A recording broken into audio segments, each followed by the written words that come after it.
میں روزہ افطار کروانے مسجد میں سموسے اور کھجورے لے کر گیا تو مسجد کے دروازے پر دو بچیاں بیٹھی ہوئی تھیں اور مجھے حسرت سے دیکھ رہی تھیں، لیکن میں انہیں اگنور کر کے اندر چلا گیا اور جب نماز پڑھ کر باہر نکلا تو وہ کچرے سے سموسے اٹھا رہی تھیں اور مجھے دیکھتے ہی بھاگ گئیں۔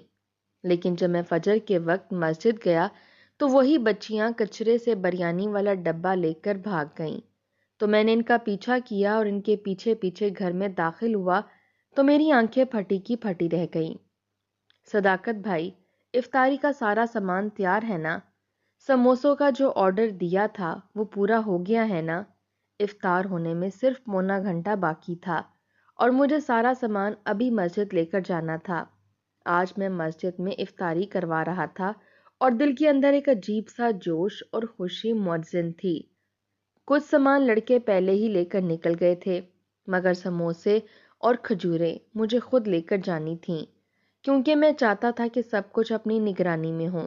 میں جلدی جلدی قدم اٹھاتا ہوا سموسے والے بھائی صداقت کے پاس پہنچا اور اسے تیاری کے متعلق دریافت کیا۔ اس نے مسکراتے ہوئے اطمینان سے سر ہلایا اور پلاسٹک کے بڑے تھال میں نہایت احتیاط سے پیک کیے ہوئے سموسوں کا بھاری پیکٹ میرے ہاتھ میں تھما دیا۔ اس نے بتایا کہ اس نے عصر کے وقت ہی میرا آرڈر تیار کر لیا تھا اور اچھی طرح بند کر دیا تھا تاکہ سموسے ٹھنڈے نہ ہوں۔ اس کی بات سن کر میرے دل کو تسلی ہوئی اور میں نے اس کا شکریہ ادا کیا۔ پیمنٹ میں پہلے ہی کر چکا تھا، اس لیے مزید رکنے کی ضرورت نہ تھی۔ میں نے سموسوں کا پیکٹ مضبوطی سے تھاما اور تیز قدموں سے مسجد کی طرف روانہ ہو گیا۔ راستے میں میرا بیٹا بھی کھجوروں کا تھیلا لے کر میرے پاس آ پہنچا۔ اس کے چہرے پر بھی خوشی نمایاں تھی، جیسے وہ بھی اس نیکی کے کام میں شریک ہو کر فخر محسوس کر رہا ہو۔ ہم دونوں جلدی جلدی مسجد پہنچے۔ میں نے جوتے اتارے اور اندر داخل ہونے لگا تو اسی لمحے میری نظر مسجد کے دروازے کے ایک کونے میں بیٹھی دو بچیوں پر پڑی۔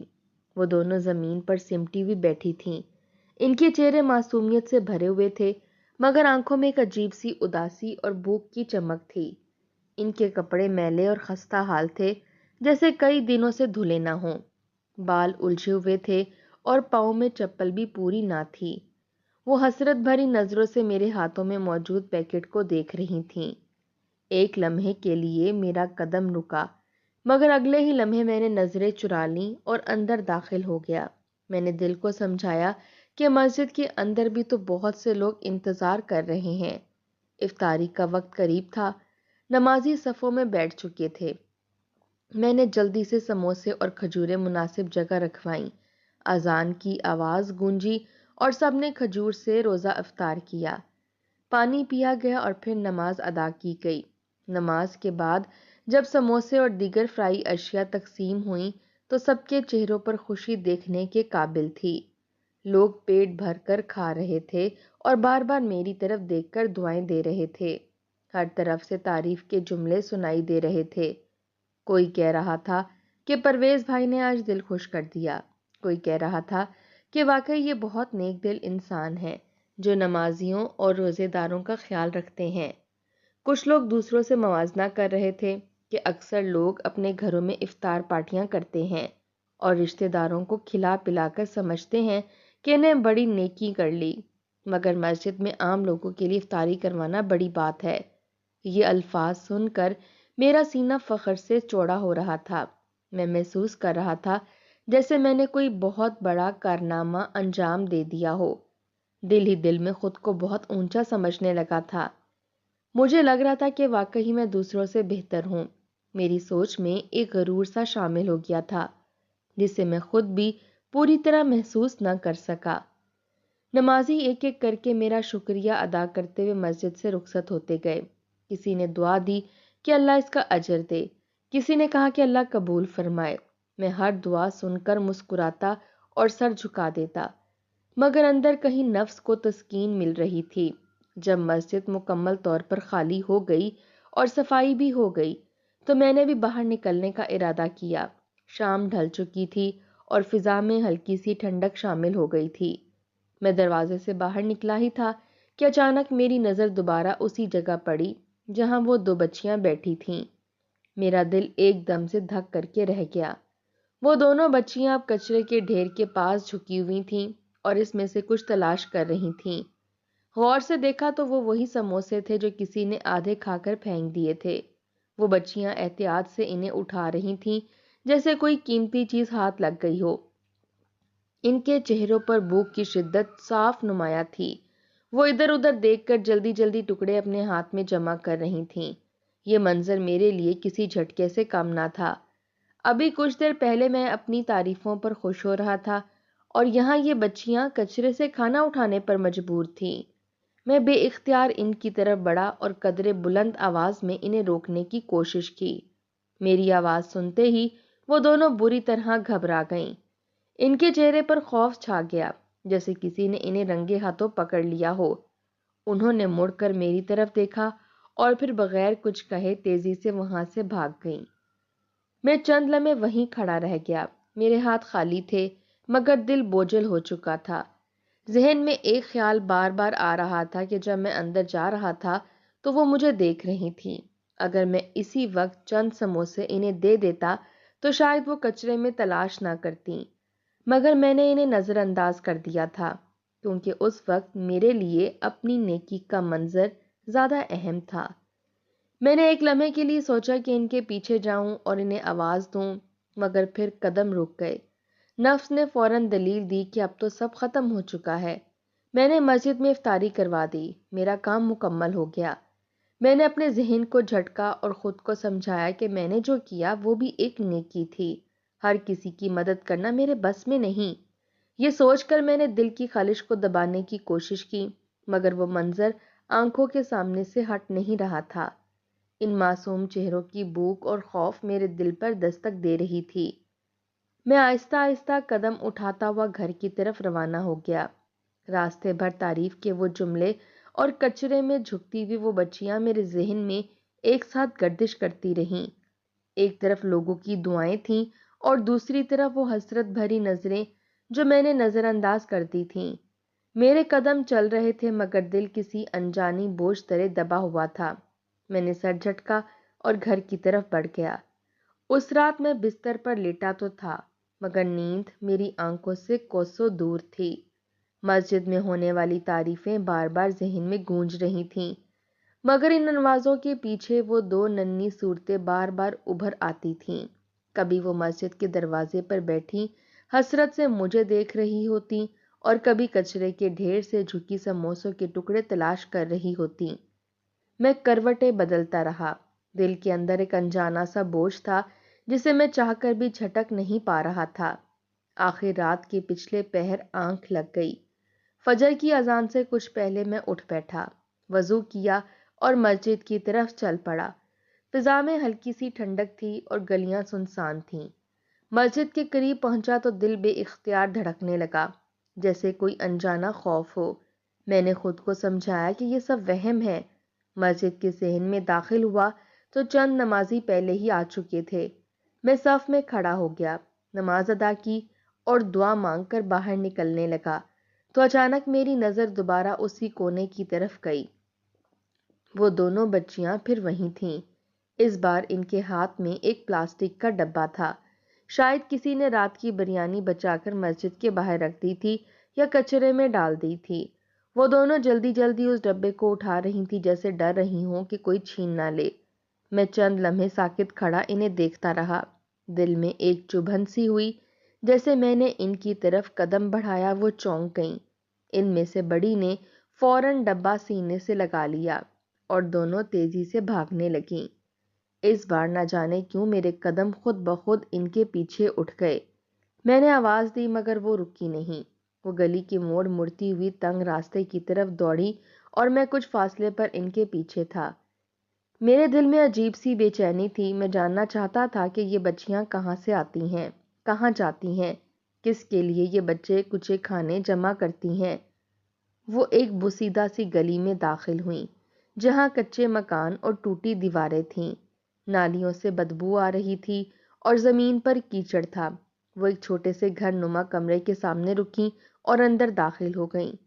دروازہ مکمل بند نہ تھا۔ میں بھی ہچکچاتے ہوئے قریب پہنچا۔ دل زور زور سے دھڑک رہا تھا۔ ایک لمحے کو خیال آیا کہ واپس چلا جاؤں، مگر نہ جانے کس طاقت نے مجھے روک کے رکھا۔ میں نے دروازے کو ہلکا سا دھکا دیا اور اندر جھانکا۔ میری آنکھیں واقعی پھٹی کی پھٹی رہ گئیں۔ وہ کوئی باقاعدہ گھر نہ تھا بلکہ ایک چھوٹا سا کمرہ تھا جس کی چھت جگہ جگہ سے ٹوٹی ہوئی تھی۔ اندر مٹی کا فرش تھا، ایک کونے میں پرانی سی چارپائی پڑی تھی جس پر ایک نحیف سی عورت لیٹی ہوئی تھی۔ اس کا چہرہ زرد تھا اور آنکھیں اندر کو دھسی ہوئی تھیں۔ وہ شدید کمزوری کے عالم میں لگ رہی تھی۔ اس کے پاس ایک چھوٹا سا بچہ بھی بیٹھا تھا جو شاید 3-4 سال کا ہوگا۔ اس کی آنکھوں میں بھی بھوک صاف جھلک رہی تھی۔ وہ دونوں بچیاں جلدی جلدی اس عورت کے پاس گئیں اور بریانی کا ڈبہ اس کے سامنے رکھ دیا۔ بڑی بچی نے خوشی سے کہا کہ آج اچھا کھانا ملا ہے۔ عورت نے کمزور ہاتھوں سے ڈبہ کھولا۔ اندر چند چمچ بریانی کے تھے جو شاید کسی نے پوری بھی نہ کھائی تھی، مگر ان کے لیے وہ کسی نعمت سے کم نہ تھی۔ چھوٹا بچہ فوراً قریب آ گیا۔ بڑی بچی نے پہلے ماں کو لقمہ دیا، پھر چھوٹے بھائی کو اور آخر میں خود تھوڑا سا کھایا۔ میں دروازے پر کھڑا یہ سب دیکھ رہا تھا اور میرا وجود جیسے سن ہو چکا تھا۔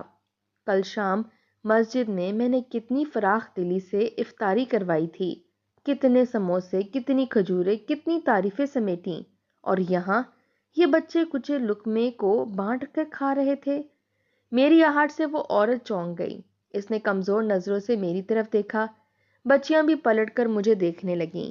ان کے چہروں پر خوف تھا، شاید انہیں لگا کہ میں انہیں ڈانٹنے آیا ہوں۔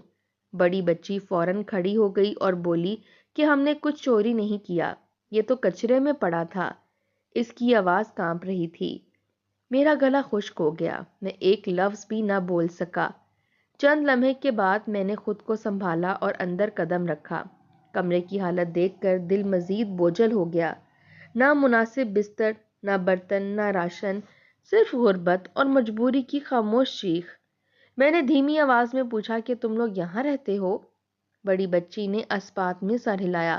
اس نے بتایا کہ ان کے ابو کا انتقال ہو چکا ہے، ماں بیمار ہے۔ وہ کبھی کبھی لوگوں کے گھروں میں کام کرتی تھی، مگر اب کئی دن سے بستر سے نہیں اٹھ سکتی۔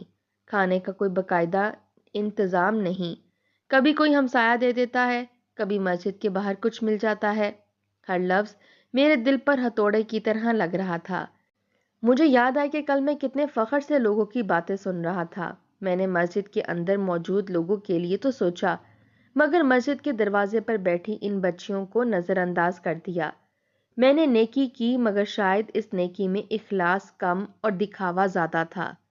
عورت نے کمزور آواز میں کہا کہ صاحب، ہم کسی سے مانگتے نہیں، بچیاں خود ہی کچھ لے آتی ہیں، اللہ بڑا ہے۔ اس کی آنکھوں میں آنسو آ گئے۔ میں مزید کھڑا نہ رہ سکا۔ میں نے جیب میں ہاتھ ڈالا مگر پھر رک گیا۔ مجھے لگا کہ صرف چند نوٹ دیکھ کر میں اس منظر سے اپنی جان نہیں چھڑا سکتا۔ مسئلہ صرف آج کے کھانے کا نہیں تھا، یہ تو روز کا دکھ تھا۔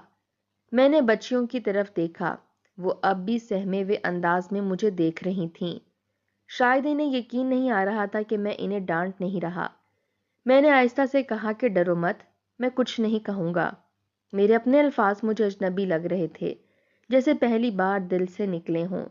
کمرے کی فضا میں خاموشی پھیل گئی۔ باہر فجر کے بعد کی روشنی پھیل رہی تھی، مگر اس کے کمرے کے اندر اندھیرا ہی اندھیرا تھا۔ میں نے دل میں ایک فیصلہ محسوس کیا، مگر الفاظ میں ڈھال نہ سکا۔ بس اتنا جان گیا تھا کہ آج جو کچھ دیکھا ہے وہ مجھے پہلے جیسا نہیں رہنے دے گا۔ میں نے عورت سے کہا کہ میں دوبارہ آؤں گا۔ یہ کہہ کر میں باہر نکل آیا، مگر میرے قدم بھاری تھے۔ گلی سے واپس مسجد کی طرف آتے ہوئے دل میں عجیب سا طوفان تھا۔ آج پہلی بار مجھے اپنی کل والی خوشی کھوکھلی محسوس ہوئی۔ پہلی بار سمجھ آیا کہ اصل امتحان مسجد کے اندر نہیں بلکہ دروازے کے باہر تھا، اور میں اس میں ناکام ہو گیا تھا۔ میں گلی سے واپس لوٹا تو فجر کی روشنی پھیل چکی تھی، مگر میرے اندر ایک عجیب سی تاریکی اتر آئی تھی۔ مسجد کے صحن میں آ کر میں کچھ دیر بیٹھ گیا۔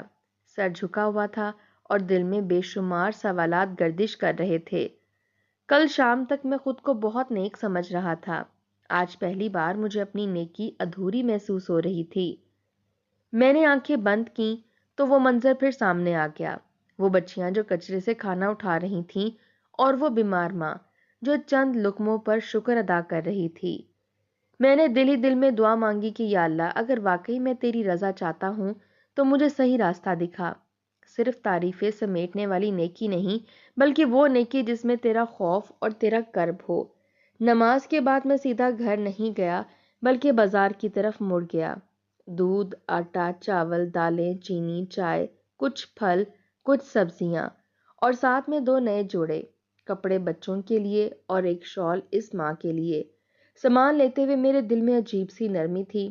اس بار کوئی دیکھنے والا نہیں تھا، نہ کوئی تعریف کرنے والا، نہ کوئی تصویریں بنانے والا، بس میں تھا اور میرا رب۔ سارا سامان رکشے میں رکھوا کر میں دوبارہ اسی تنگ گلی کی طرف روانہ ہوا۔ رکشے والے نے حیرت سے دیکھا مگر کچھ نہ پوچھا۔ میں اس ٹوٹے دروازے کے سامنے کھڑا ہوا تو ایک لمحے کو دل دھڑکا۔ میں نے آہستہ سے دروازہ کھٹکھٹایا۔ اندر سے بچیوں کی سرگوشی سنائی دی۔ دروازہ کھلا تو بڑی بچی سامنے تھی۔ مجھے دیکھ کر اس کے چہرے پر پہلے خوف آیا، پھر حیرت۔ شاید اسے یقین نہیں تھا کہ میں واپس آؤں گا۔ میں نے مسکرا کر کہا کہ ڈرو مت، میں وعدہ کر کے گیا تھا۔ میں نے رکشے والے کو آواز دے کر سامان اندر رکھوایا۔ آٹے کی بوری، چاول کا تھیلا، راشن کے تھیلے، پھل، دودھ، سب ایک ایک کر کے اندر آنے لگے۔ بچیاں ساکت کھڑی دیکھتی رہیں۔ بیمار ماں چارپائی پر اٹھنے کی کوشش کرنے لگی۔ میں نے فوراً کہا کہ آپ آرام کریں۔ اس کی آنکھوں میں آنسو آ گئے۔ وہ کچھ کہہ نہ سکی۔ چھوٹا بچہ سامان کو ایسے دیکھ رہا تھا جیسے اسے یقین نہ آ رہا ہو کہ یہ سب ان کے لیے ہے۔ میں نے نرم لہجے میں کہا، یہ سب اللہ کی طرف سے ہے، میں صرف وسیلہ ہوں۔ بڑی بچی کی آنکھوں میں چمک آ گئی۔ اس نے آہستہ سے پوچھا کہ کیا ہمیں اب کچرے سے کھانا نہیں اٹھانا پڑے گا؟ یہ سوال میرے دل میں تیر کی طرح لگا۔ میں نے اس کے سر پر ہاتھ رکھا اور کہا کہ نہیں، جب تک میں زندہ ہوں تمہیں ایسا نہیں کرنا پڑے گا۔ میں جانتا تھا کہ یہ جملہ بہت بڑا ہے، مگر اس لمحے میرے دل سے نکلا تھا۔ میں نے وہیں بیٹھ کر ان سے تفصیل سے بات کی۔ پتہ چلا کہ ماں کو کئی دنوں سے بخار ہے اور علاج کے پیسے نہیں۔ بچیاں کبھی کبھی گھروں میں برتن دھونے چلی جاتی، مگر مستقل کام نہیں تھا۔ میں نے اسی وقت فیصلہ کیا کہ سب سے پہلے ان کا علاج ہوگا۔ میں نے اپنے جاننے والے ڈاکٹر کو فون کیا اور صورتحال بتائی۔ اس نے آنے کا وعدہ کیا۔ میں نے بچیوں سے کہا کہ آج سے تم میری بیٹیوں جیسی ہو۔ مسجد کے دروازے پر بیٹھنے کی بجائے پڑھو گی۔ میں تمہیں اسکول میں داخل کرواؤں گا۔ وہ دونوں حیرت سے مجھے دیکھنے لگیں۔ شاید ان کے لیے یہ سب کسی خواب جیسا تھا۔ کچھ دیر بعد ڈاکٹر آ گیا۔ اس نے ماں کا معائنہ کیا، بتایا کہ کمزوری اور انفیکشن ہے، مگر علاج ممکن ہے۔ دوائیاں لکھ دیں۔ میں فوراً لے آیا۔ اس عورت کی آنکھوں سے آنسو مسلسل بہہ رہے تھے۔ وہ بار بار دعا دے رہی تھی، مگر اس بار مجھے ان دعاؤں سے وہ غرور محسوس نہیں ہوا جو کل مسجد میں ہوا تھا۔ اس بار دل میں صرف شکر تھا کہ اللہ نے مجھے وقت پر جگا دیا۔ میں نے اسی دن سے باقاعدہ انتظام کر دیا، ہر ماہ کا راشن، کرایہ، بچوں کی پڑھائی اور اس عورت کا علاج۔ میں نے مسجد کے امام صاحب سے بھی بات کی اور خاموشی سے چند اور ضرورت مند خاندانوں کی فہرست بنوائی۔ ہم نے طے کیا کہ آئندہ افطاری صرف مسجد کے اندر نہیں بلکہ ارد گرد کے گھروں تک بھی پہنچے گی۔ اس بار اعلان نہیں ہوگا، تصویریں نہیں ہوں گی، صرف کام ہوگا۔ چند ہفتوں بعد میں دوبارہ اسی گلی میں گیا تو منظر بدل چکا تھا۔ کمرہ صاف تھا، ماں کے چہرے پر کچھ رنگ لوٹ آیا تھا۔ بچیاں دھلے ہوئے کپڑوں میں تھیں، ان کے ہاتھوں میں کتابیں تھیں۔ وہ مجھے دیکھ کر دوڑتی ہوئی آئیں۔ ان کی آنکھوں میں اب خوف نہیں تھا بلکہ اپنائیت تھی۔ بڑی بچی نے مسکرا کر کہا کہ انکل، ہم نے آج اسکول میں نظم سنائی ہے۔ میرا دل بھر آیا۔ میں نے آسمان کی طرف دیکھا۔ کل تک میں سمجھتا تھا کہ نیکی لوگوں کی زبان سے ملنے والی تعریف کا نام ہے۔ آج سمجھ آیا کہ اصل نیکی وہ ہے جو کسی کی زندگی بدل دے، اور بدلے میں صرف رب کی رضا چاہیے۔ رمضان کا آخری عشرہ شروع ہو چکا تھا۔ اس بار میں نے بھی افطاری کا انتظام کیا، مگر انداز بدل گیا تھا۔ ہم نے کئی گھروں میں راشن پہنچایا، کسی کو پتہ نہ چلا کہ کس نے بھیجا۔ مسجد میں بھی افطاری ہوئی، مگر اس کے دروازے کے باہر کوئی بچہ بھوکا نہ بیٹھا تھا۔